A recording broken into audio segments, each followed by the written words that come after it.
One इस video में हम लोग देखेंगे जो बीएससी पार्ट 1 का एग्ज़ाम हुआ था 23 तारीख को पेपर 2 का, उसका देखेंगे क्वेश्चन।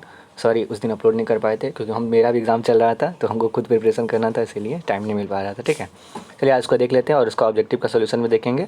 जितना भी ऑब्जेक्टिव था आप लोग मैच कर लीजिएगा, कितना सही गया आपका, उनसे आप देख सकते हैं। ठीक है, और इसका PDF आपको चाहिए तो आपको टेलीग्राम चैनल का लिंक दे दिया करेंगे डिस्क्रिप्शन बॉक्स में, या फिर हम कमेंट सेक्शन में लिंक पिन कर देंगे, जिससे आप उसको एक्सेस कर पाते हैं। इसका PDF आपको वहाँ से मिल जाएगा। ठीक है, चलिए शुरू करते हैं।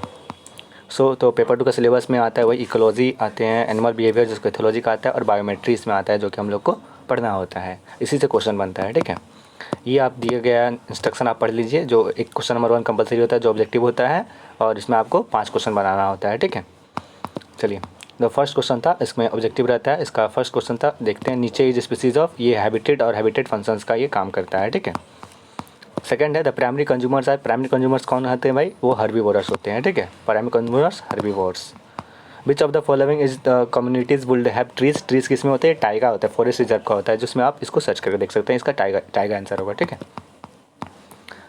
Suggest an alternative term of biosphere. Biosphere को अल्टरनेटिव टर्म बताइए, क्या होता है? वो इकोस्फीयर होता है, जहाँ सब चीज़ तीनों मिलता है, जैसे एटमॉस्फेयर, लिथोस्फीयर और हाइड्रोस्फीयर मिलकर जो बनाता है, ये जो बीच का जो पार्ट होगा ये क्या कहलाएगा? बायोस्फीयर कहलाएगा। और बायोस्फीयर को ही अल्टरनेटिव टर्म में हम लोग उसको इकोस्फीयर कहा जाता है, एटमॉस्फेयर नहीं होगा इसका। ठीक है, एटमॉस्फेयर तो एयर का लेयर हुआ, हाइड्रोस्फीयर तो वाटर का लेयर हुआ, लिथोस्फीयर तो लैंड हुआ, लेकिन जो इकोस्फीयर होता है जिसको बायोस्फीयर को ही इकोस्फीयर कहा जाता है। ठीक है, जहाँ पे तीनों मिलते हैं, लिथोस्फीयर, हाइड्रोस्फीयर, एटमॉस्फेयर, तीनों मिलते हैं, उसको बायोस्फीयर कहते हैं, और बायोस्फीयर का ही अल्टरनेटिव टर्म है इकोस्फीयर। ठीक है, name the green house gas. Green house gas कौन सा है? सब जानते हैं भाई, कार्बन डाइऑक्साइड होता है। ठीक है, the atmosphere of big cities is polluted mostly by automobile exhaust, यानी कि जो गाड़ी से धुआं निकलते हैं जो, उनसे ज़्यादा बिग सिटीज़ में पोल्यूशन होता है।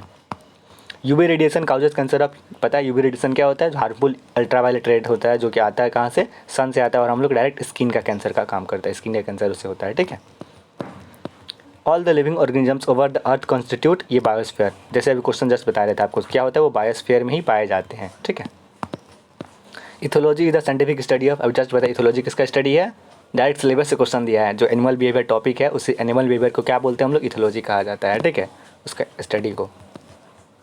Animal behaviour is result of, animal behaviour किसका रिजल्ट है भाई? बायोलॉजी और इन्वायरमेंट का। किस तरह से बायोलॉजी और जो बायोलॉजी कहते हैं, जिस तरह से बायोलॉजिकल कैरेक्टर होता है किसी भी एनिमल का, और उसका किस तरह से इन्वायरमेंट पर रह रहे हैं, उसके अनुसार उनका एनिमल बिहेवियर तय होता है। ठीक है, who coin the term biometry. Biometry term किसने क्वाइन मतलब बोला था पहले, सबसे पहले बार?